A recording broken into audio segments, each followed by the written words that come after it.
And here in the US, the Indian diaspora has been gearing up to welcome Prime Minister Narendra Modi. This, of course, is the Prime Minister's first state visit to the United States.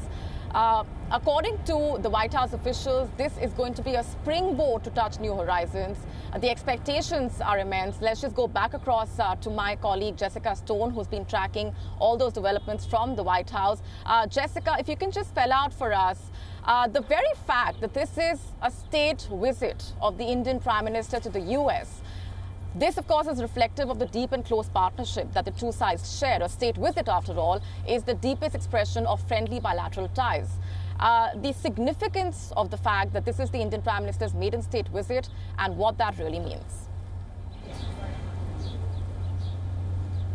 Yeah, and remember, Narendra Modi was prevented from coming to this country within the last 5 years over allegations of issues with the Muslim minority in Gujarat state. So this is a huge step forward in the relationship, of course, when you have a prime minister that has not only come to the United States under Barack Obama and built closer defense ties, but now we're seeing those ties turn into economic ties, technology ties, which really represent, according to some sources I have, an elevation in the relationship, a stronger glue, if you will, between the two countries as they move forward to jointly develop defense cooperation, intelligence. They're already working very closely along intelligence lines with respect to what's happening in the Indian Ocean and maritime security throughout the Indo-Pacific. We've seen them launch the Malabar exercises, those joint naval exercises, and we've seen them both start to really closely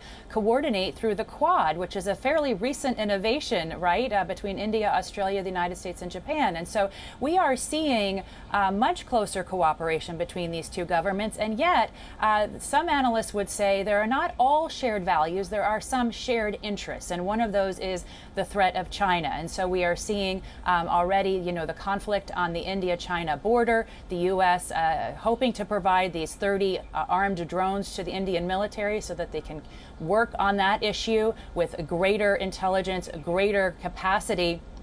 And then, of course, you also have this GE engine deal. The U.S. and India have had a fraught relationship over technology sharing, going back to even before the civil nuclear deal under President George W. Bush.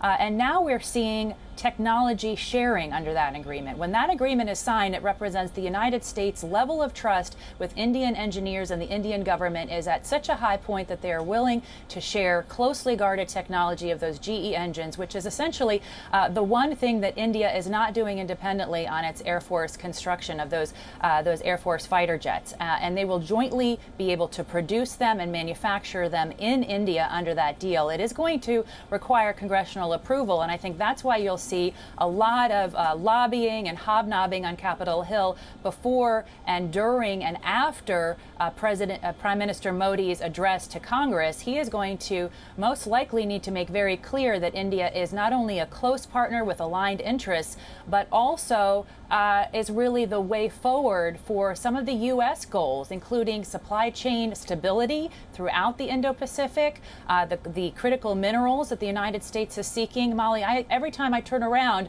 the United States is reaching another agreement with a country rich in resources such as India.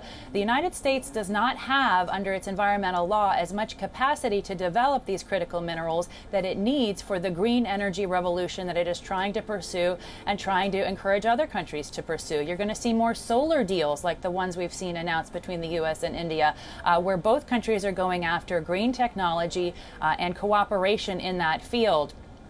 And you're going to continue to see this critical emerging technology focus at the U.S. Chamber of Commerce under the U.S.-India Business Council, which is going to host Ambassador Garcetti tomorrow evening, basically at the same time when Prime Minister Narendra Modi arrives in New York.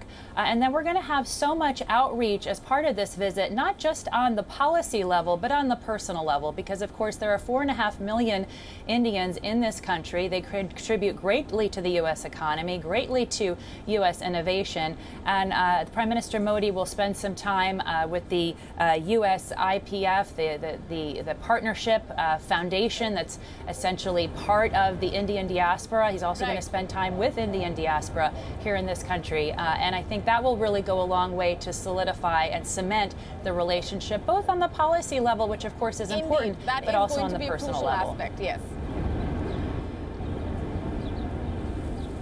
Indeed, and speaking of defense cooperation, as Jessica just mentioned, that's a very significant factor here.